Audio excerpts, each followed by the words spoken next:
माझ्या राजकीय जीवनात एक बघितले जोडे आंदोलन ते म्हणजे बाळासाहेब ठाकरे यांनी काँग्रेस नेत्याला मारलेला जोडा असा टोला मंत्री उदय सामंत यांनी लगावलाय।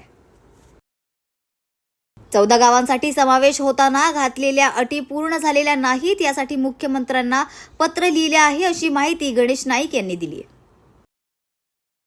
धनगर समाजाच्या अनेक प्रलंबित मागण्या पूर्ण करण्यासाठी नाशिकमध्ये सेना संघटनेचा संबोधित मेळावा पार पडला। गणेशोत्सव दरम्यान खड्ड्यांमुळे घटना घडली तर कायदा सुव्यवस्थेचा प्रश्न निर्माण होईल यासाठी केडीएमसी आयुक्त जबाबदार असतील असं वक्तव्य विश्वनाथ भोईर यांनी केलंय। तर जालना जिल्ह्यात मुसळधार पावसाने राडा घातला असून गावकऱ्यांमध्ये आता भीतीचे वातावरण पाहायला मिळतंय। नगर परिषदेच्या हलगर्जीपणामुळे धाराशिव जिल्ह्यातील उमरगा शहरातील 2 मुलांचा डेंग्यूच्या आजाराने मृत्यू झाल्याची दुर्दैवी घटना घडली आहे। माजी खासदार नवनीत राणा आणि आमदार रवी राणा यांच्या वतीनं दहीहंडी उत्सवाचं आयोजन करण्यात आलं। पुरेशा पावसामुळे बळीराजा आनंदित असल्यामुळे बैलपोळा जल्लोषात साजरा करणार असल्याची प्रतिक्रिया शेतकऱ्यांनी दिली आहे। आम्ही सत्तेत आहे की बाहेर आहोत हे आमच्या कार्यकर्त्यांना कळत नाही असा टोला रामराजे नाईक निंबाळकर यांनी लगावलाय। तर अमरावतीच्या वरुड परिसरात सततच्या पावसामुळे झालेल्या संत्रा पिकाच्या नुकसान भरपाईचे पंचनामे तातडीने करावे तसे आदेश उपमुख्यमंत्री अजित पवार यांच्याकडून देण्यात आलेत। बाप्पाच्या आगमनासाठी अवघे काही दिवस शिल्लक असून मूर्तीवर शेवटचा हात फिरवण्यासाठी मूर्तिकारांची लगबग पाहायला मिळते। पुतळ्याचे कुठेही राजकारण न करता आरोपी जेरबंद होणे गरजेचं आहे असं वक्तव्य अमोल मिटकर यांनी केलंय।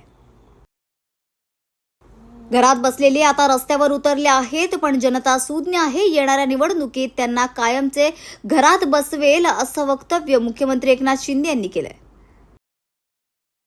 जळगावच्या 40 गावमध्ये भाजपच्या माजी खासदारांनी भाजप सरकारची संतयात्रा काढून निषेध व्यक्त केलाय।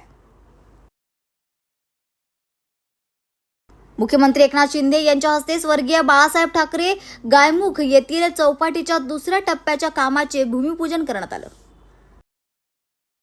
गोंदियामध्ये राष्ट्रवादी काँग्रेस शरदचंद्र पवार गटाकडून निषेध आंदोलन करण्यात आले।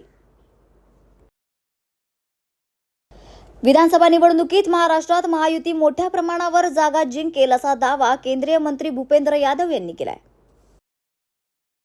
अमरावतीच्या संत्रा नगरी वरुडमध्ये उपमुख्यमंत्री अजित पवार यांची जनसन्मान सभा संपन्न झाली।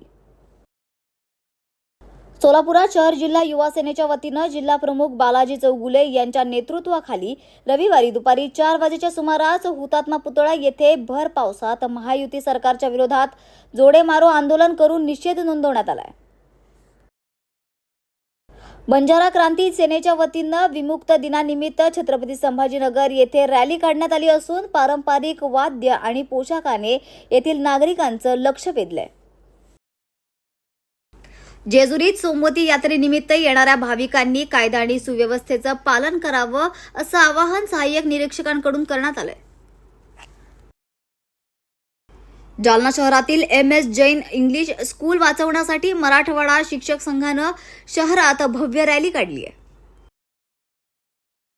मुख्यमंत्री एकनाथ शिंदे यांच्या हस्ते ठाण्यातील विविध विकास कामांचं भूमिपूजन आणि लोकार्पण सोहळा संपन्न झालाय।